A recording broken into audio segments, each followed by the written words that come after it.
Fala, filhotes, vocês estão vivos? No vídeo de agora nós vamos falar um pouquinho sobre a Santíssima Trindade, sobre o cristianismo, sobre as manifestações, as não máscaras, né? Alguns filósofos, teólogos cristãos, como Gregório de Nazianzo, Gregório de Nissa. Vamos buscar entender um pouco a Trindade, a concepção, esse conceito, esse dogma cristão, que é o dogma da Trindade, um só Deus em três pessoas, Pai, Filho e Espírito Santo. Bora lá?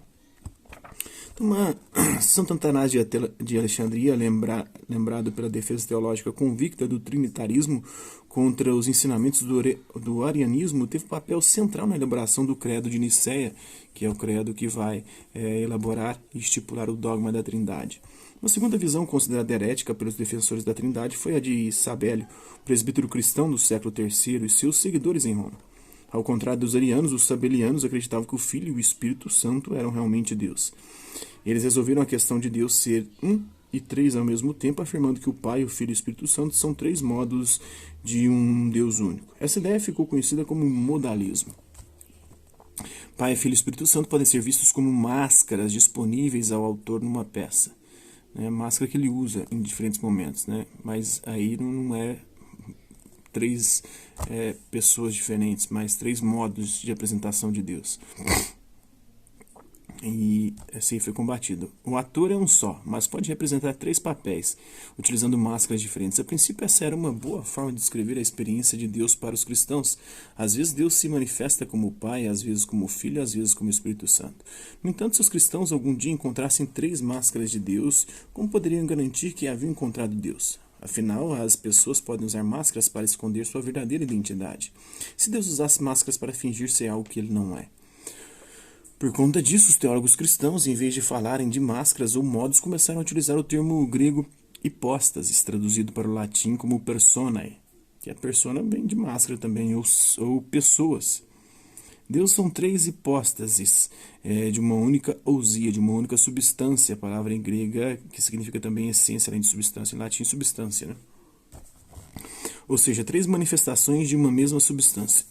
Para descrever a magnitude de Deus dentro desse raciocínio teológico, termos humanos passaram a ser utilizados. Os teólogos mais destacados nessa área foram os patriarcas da Capadócia, o Basílio de Cesareia, o Gregório de Nazianzo e o Gregório de Nissa, irmão mais novo de Basílio, que viveram no final do século IV d.C. Eles explicaram a diferença entre ousia e hipóstasis, substância e pessoas. Como um exemplo, ousia é a humanidade como um todo, enquanto hipóstase é o indivíduo isoladamente. Toda pessoa faz parte da humanidade, mas possui características únicas que a definem. Para descrever a humanidade de modo adequado, deveríamos dizer: constituímos uma única sociedade formada por bilhões de pessoas e listar todas as pessoas que já viveram, estão vivendo ou viverão. Nessa definição, as manifestações da Trindade possuem uma divindade em comum, da mesma forma que as pessoas compartilham o atributo de fazer parte da humanidade. São apenas três manifestações de uma única substância divina: o Pai, o Filho e o Espírito Santo. Então, todos nós somos humanos, mas cada humano é humano individualmente, É igual, todas as três pessoas são Deus, mas cada uma é Deus individualmente: o Pai, o Filho e o Espírito Santo. Valendo-se da linguagem das hipóteses ou pessoas, os pensadores cristãos conseguiram contornar os problemas de Sabélio e do modalismo, afirmando que Pai, Filho e Espírito Santo não eram três máscaras usadas por um misterioso ator divino, um único só, E que não havia um ser humano ideal à espreita em algum lugar por trás de todos os que já viveram. Pai, Filho e Espírito Santo são três manifestações de um único, mas é dividido sem divisão, por assim dizer, e unido na divisão. É um em três. E os três são um, segundo o Gregório de Nazianzo, o grande mistério da Trindade. Santo Agostinho depois vai refletir e dizer sobre isso, ele tentou entender e compreender, não conseguiu, falou: então é um mistério. Tudo que ele não conseguia compreender, ele dizia: é um mistério da fé. Cada ato de Deus que se estende à criação origina-se do Pai. A criação é feita pelo Pai. Manifesta-se pelo Filho, que é o Salvador, o Redentor da humanidade. E é constituído, santificado pelo Espírito Santo, segundo Gregório de Nissa. Por que é importante para os cristãos que seja um único Deus manifestado de três maneiras, em vez de três deuses separados? A resposta óbvia é que, se a Trindade fosse entendida como três deuses separados, os cristãos não poderiam afirmar que o Deus da história de Jesus Cristo era o mesmo Deus que criou o mundo ou que rege o mundo hoje. A ideia de uma Trindade garante a coesão do relacionamento de Deus com o mundo. Tradicionalmente, o Pai é aquele que criou o mundo, o Filho é aquele que veio para salvá-lo, redimi-lo, e o Espírito Santo é aquele que o transforma no lugar desejado de Deus, o santifica. É importante que esses três aspectos sejam vistos como um único Deus trabalhando de três formas diferentes para atingir, em três pessoas também diferentes para atingir o mesmo objetivo.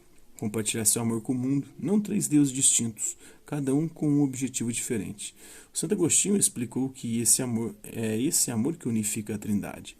A Trindade consiste em três diferentes manifestações de Deus não intercambiáveis, mas com a mesma substância divina, e essa substância está presente apenas nessas três entidades. O Pai não é o Filho, mas o Pai é Deus. O Filho não é o Pai, mas o Filho é Deus. O Filho não é o Espírito Santo, mas o Filho é Deus e o Espírito Santo é Deus. O Espírito Santo não é o Filho nem é o Pai, mas é Deus. O Pai não é o Espírito Santo, mas é Deus. Então, espero que vocês tenham gostado do vídeo. Quem curtiu, dá um like, quem não curtiu, dá um dislike. Hasta la vista e até a próxima.